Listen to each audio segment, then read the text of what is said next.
festival di cui parliamo, che però si chiamava Giugno Napoletano. Giugno Canoro della Canzone. Giugno Canoro della Canzone. Allora, avevamo in copertina Mamie Van Doren, una delle rivali di Marilyn allora, praticamente, e poi, eccolo qua, e poi aprendo il giornale uno legge. Dunque eccolo qua, la maggior rivelazione del giugno è stato probabilmente Mario Trevi, che nella foto si sottopone al trucco. Eccolo qua, Mario Trevi, questo, vedi? Lo dice. Per te praticamente quel festival è stato Ma io sono stato un cantante, diciamo, in quell'epoca molto fortunato, nel senso che ero il più giovane di questi grandi mostri, come dice la storia. Sì. E io lavoravo in un negozio di tessuti a Napoli, in un quartiere del Mercato. A un certo momento mi chiama un signore e mi dice: ma io sento che lei canta molto bene, perché non facciamo un provino? E nacque questo provino, feci il disco e automaticamente mi portarono al Festival di Napoli e c'era il signor Mintangian, che era il presidente dell'Adorium all'epoca, che non poteva farmi partecipare perché ero minorenne, perché allora c'era il bando che diceva se non eri maggiorenne non potevi partecipare. Certo. E io non avevo ancora i 21 l'età per anni. poter, perché avevi 15 o 16 anni avevi? No, avevo 17 anni, 18 anni. anni, insomma, perché io ho Ma scusa, ma io domanda, tu non hai partecipato prima ancora a qualche piedigrotta? Nel 60, sì, poi eccetera. Io ho debuttato nella piedigrotta con Giacomo Rondinelli. E quanti anni avevi? E dunque, 15, nel 56, sono nel 41,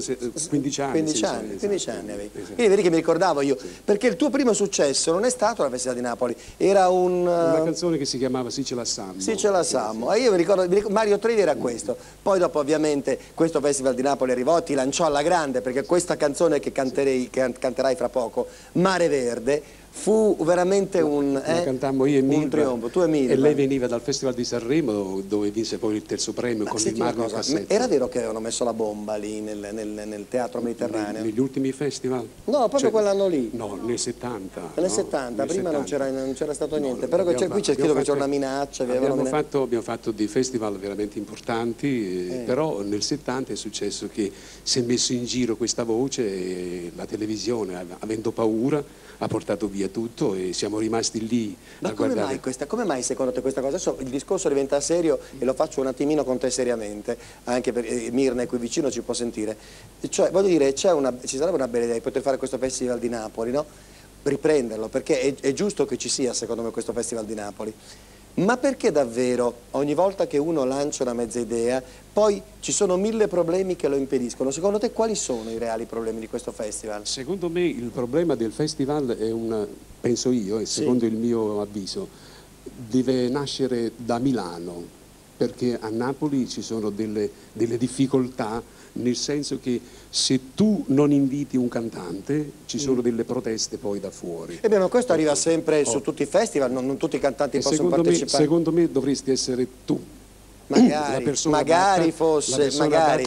Bisognerà dirlo a Paolo Martini.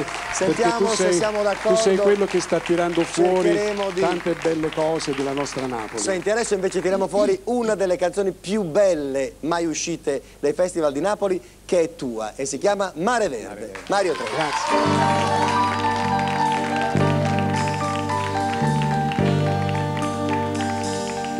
Non è campagna e mare verde, non vuol vedere banale, scogliere fiori, che lontana si perde sotto cielo d'estate. E questo mare verde senza fine sogno da vita mia, giocare alle gentili, tu cammino con me, l'ombra ti veste me, ti spoglio solo.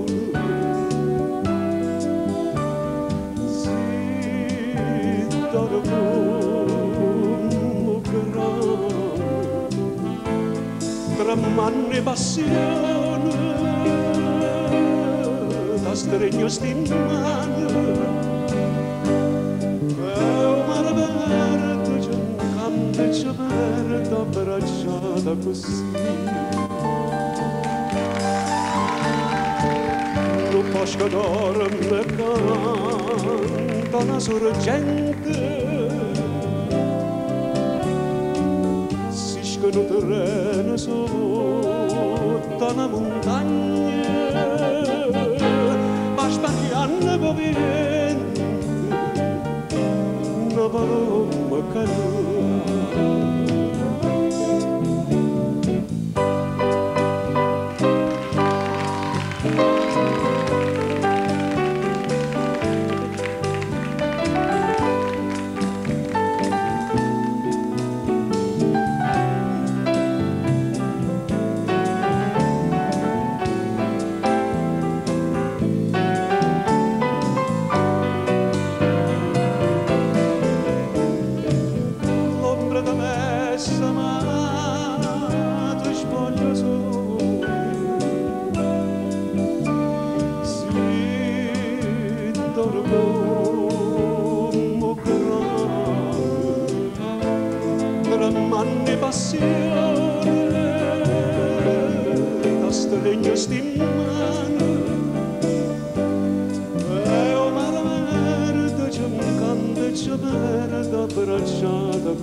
Mario Trevi, Mare Verde. Grazie. Beh, bellissima, devo dire, è una canzone che mi è piaciuta, è straordinaria. È vero che è una delle più grandi, però dovete sapere una cosa, che lui in realtà, sì, questo è un grande successo suo, la rivelazione, ma ce n'ha un'altra che è una meraviglia.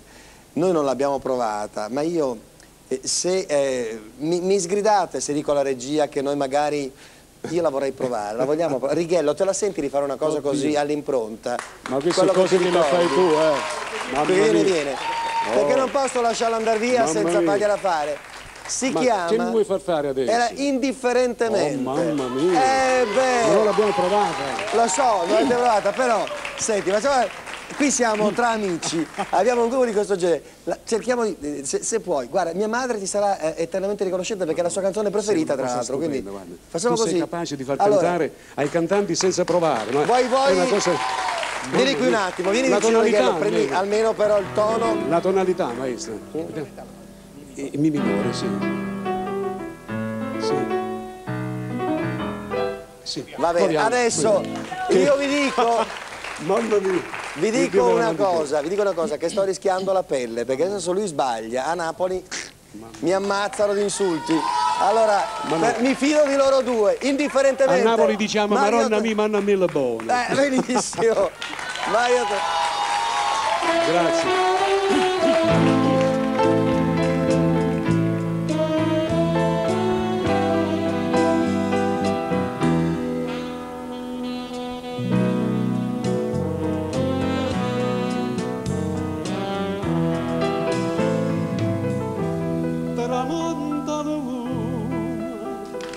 E noi per recitare di nasce restammo mano in mano senza tenere coraggio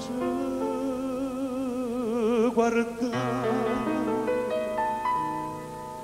fammi vedere che vuoi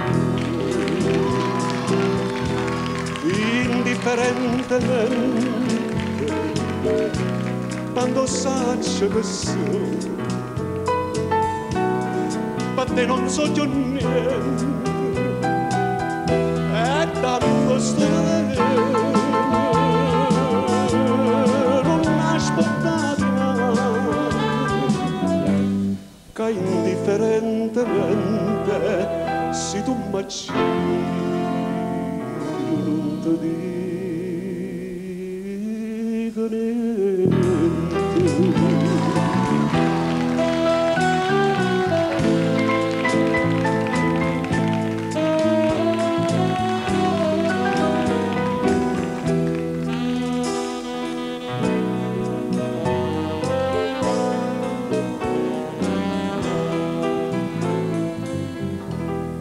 e rido pure, mentre mi scippa pietto che stufa, non sento più dolore e non tengo più lacrime per te.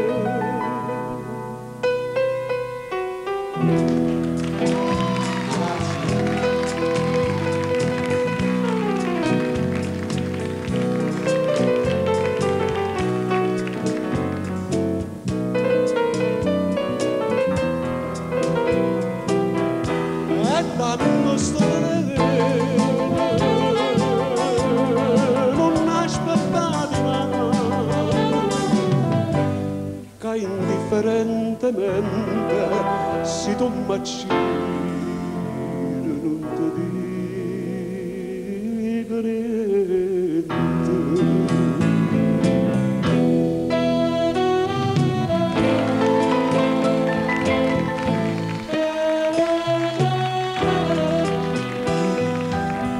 E indifferentemente io da te.